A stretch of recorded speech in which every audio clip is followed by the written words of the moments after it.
So over the past month or so, I've been reading all your responses to all the questions that you have to answer in order to get into this Facebook group. And the number one question that I'm seeing is marketing or getting new clients, which basically tells me y'all just need new customers. That's what I'm hearing. And believe it or not, you are all not alone. What I'm about to tell you might just blow your mind. The issue of not having enough customers is not the problem that you're having. Let me say that again. Not having enough customers is not the problem that you're having. What you're experiencing is actually just a symptom, not the problem. The problem is something else entirely, something that you're probably not even thinking about. Just like a runny nose or a sore throat or a cough. These are just symptoms, not the actual problems themselves. The actual problem that you do have when you do have a cold is usually just a bacterial or viral infection, or maybe it's just allergies, right? So we've got to look at your business in the same way. To get to the root of these issues in your business, you'll have to dig a little bit deeper, figure out the problems that are giving you these symptoms. And it's one of the first things that I do with my students when they come into my training. We've got to figure out why you're not getting any customers. Plug those holes, then we can figure out how to get you more customers. Because I can teach you how to get clients and referrals, but if your business is full of holes, I can literally find you 1 million clients who need your product and have the money to afford it, and I can put them through your sales funnel, but none of them will stick because you're focusing on all the wrong things. We've got to figure out what's wrong first, then we can go ahead and try to fix it. Now, if you're struggling to get clients across the finish line or even getting customers to notice you in the first place, there might be a couple of reasons why you've got those problems. The first reason why is that your work might not be ready for market. Your lighting choices might be a little curious, your compositions might be a little sloppy, and your posing direction might be a little awkward. Now, believe it or not, these are all my images from when I first started off as a wedding photographer. Believe it or not, I also got a lot more no's than yeses. I sucked big time, but I knew that. So I was able to swallow my pride and acknowledge that, and spent a small fortune attending workshops, reading books, watching YouTube videos, submitting my work for awards to get feedback, and I practiced my craft daily until I got to a point where I sucked a little less. Now, when you're in business for yourself, especially if you're an artist, you have to be your own worst critic. You have to find ways to improve your craft every single day. Now, if you're not disgusted by the work that you were producing last week or last month or even last year, then you're probably doing it all wrong. Now, I think that the problem that many small business owners face is that they're so close to this baby that they've created. They can't look at the bigger picture with an objective eye and be honest with themselves if something isn't quite right.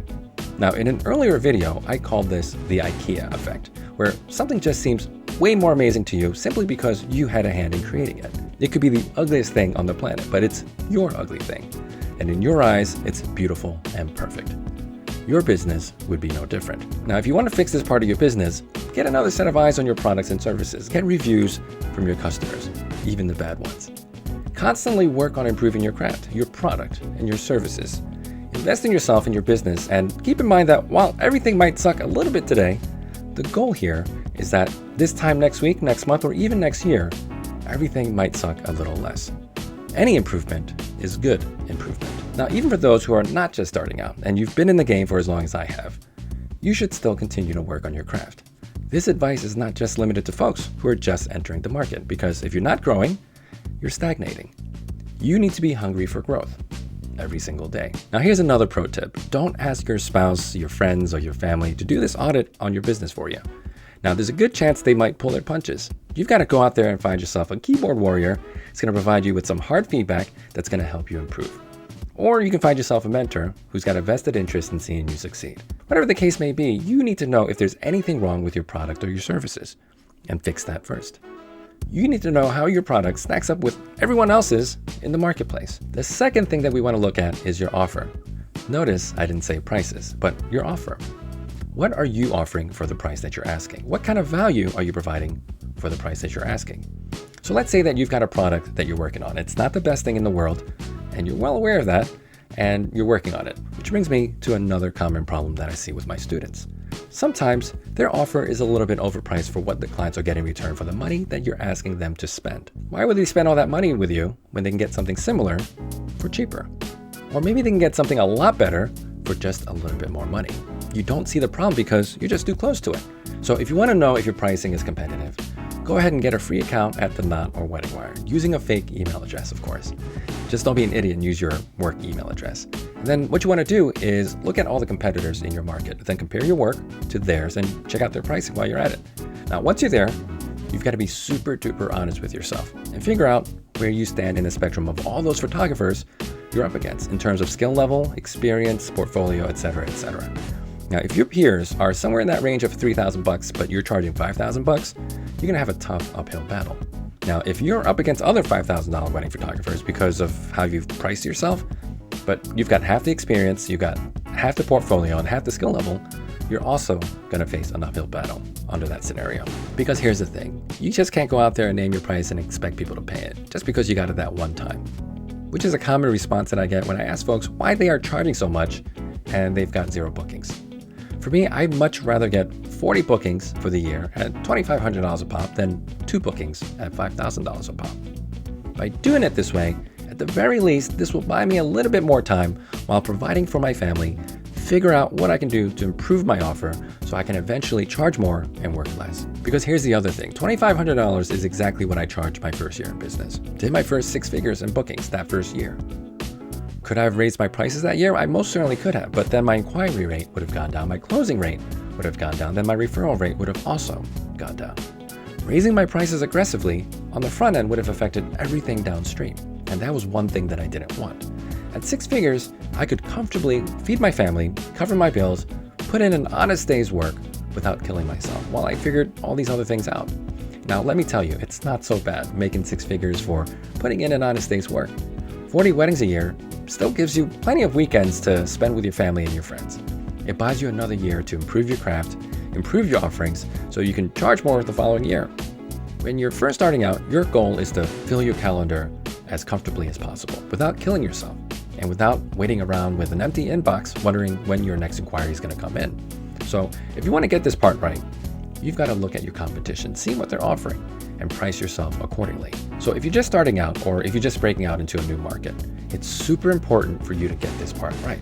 You definitely do not want to come out the gates at a serious disadvantage. So you want to put your best foot forward every single time. Now, the third problem that we want to look at is this. You've got a decent product. Your product is pretty fair and reasonable. So why are you not getting customers? Assuming that you really did take care of those first 2 things, which is your product and your offer, and it's in line with everything else that's in the marketplace, then your real problem is that you're not getting your product, your face, or your services in front of enough eyeballs. This sounds so stupid and obvious, right? But the solution to that problem is probably just as painfully stupid and obvious as the problem itself. If your work isn't getting in front of enough eyeballs, then you simply just got to put your work out in front of more eyeballs. So in the realm of wedding photography, you've simply got to figure out where those eyeballs are hanging out, then go there. Then put yourself, your work in front of them. And if you're having trouble doing this yourself, then get others to do it for you. One way or another, people need to know that you exist. You can have the best product or the best service at the best prices in the world, but it all means absolutely nothing unless you can get your name, face, product, and service in front of those people, right? So the next question is, where are these eyeballs? Where can you find them? Well, believe it or not, there's no secret to this. For us wedding professionals, it's going to be one of the following ways. It's going to be social media. It's going to be SEO. It's going to be paid online listings like Wedding Wire or The Knot. It's going to be trade shows. It's going to be ads like Facebook ads, Instagram ads, or Google ads. It's also going to be print publications and referrals. And depending what you have more of, whether it's money, time, or elbow grease, one of these ways is going to work. In fact, they all work. It just comes down to what you want to do. And you might be saying to yourself, well, listen, Ben, I've done all these things. Objectively speaking, I do pretty good work. I'm priced just about the same as my peers and my competition, and I post regularly on Facebook, Instagram, and TikTok. I'm blogging nonstop. I'm keywording for everything. I've paid for ads, and I've paid to be on vendor lists. I've done trade shows. I just can't seem to get enough traffic. Well, assuming that you're hitting all your marks and you're doing all these things properly, then the issue here isn't your product or your price. It's your audience. Or more specifically, you are marketing to the wrong audience. Listen, let's say that you've invented the most incredible bra known to womankind. It's soft, it's supportive, it's made with sustainable materials, and every sale that you make goes to charity. It's super duper affordable. So now you've got a great product and a great story. Unfortunately, you're trying to sell this product in a room full of men. You are selling to the wrong audience. Your product was not designed for them. It was designed for an entirely different audience in mind. So when it comes to your photography work, these different audiences can be a little bit more subtle. Your product is not for everyone. Your target client isn't just some bride who likes nice photos and has a healthy budget. That is not a target client. So once you figure out who your product is made for, then we can figure out where those eyeballs are. Then we can put that product in front of them. That is what I teach in my course, and that is what I teach in my coaching. Last but not least, the biggest problem that I see when it comes to folks struggling with their marketing or their lead generation isn't so much that they don't know what to do. It's that they don't do it at all. They learn all this stuff, they know what they're supposed to do, and they just sit on it. They just don't do anything with this newfound knowledge. It's like trying to get your kids to eat their vegetables. They know it's good for them. They know that this is what they're supposed to be doing, but they just don't want to do it because it's not fun, it's not sexy, it's simply not a priority for them. I get it, we're all adults here. Some of us have families, young children, other obligations. Things just come up, shit happens, I get it. You get stuck in traffic, kids get sick, you get a flat tire, but here's the thing. When you are running a business, your shit just needs to get done. People, your customers, expect you to get your shit done, just like any other 9-to-5 job. I mean, unless you've been living under a rock, most folks pretty much already know this. They know what they're supposed to be doing. Most folks already know, without my help, that they should be posting at least once a day on social. They know they should be blogging semi-regularly, but are they actually doing any of that? And if not, why? So, as a quick recap as to why you're not getting any leads, you're not getting any new customers, it only comes down to a few things. The first one is your product needs work, and it's not competitive with what's already out there in the market. So if that's the case, you need to improve your product. The second thing is your pricing is not reasonable or competitive for what you're offering. If that's the case, you need to rework your value proposition, your product, or even your presentation. So that way your customers believe that they're getting a good deal when they decide to purchase your products or your services. The third thing is you're talking to the wrong people. You're trying to sell to an audience who has little or no interest in what you have to offer. If that's the case, you need to either find an audience to fit your product or change your product to fit the audience that you have in front of you.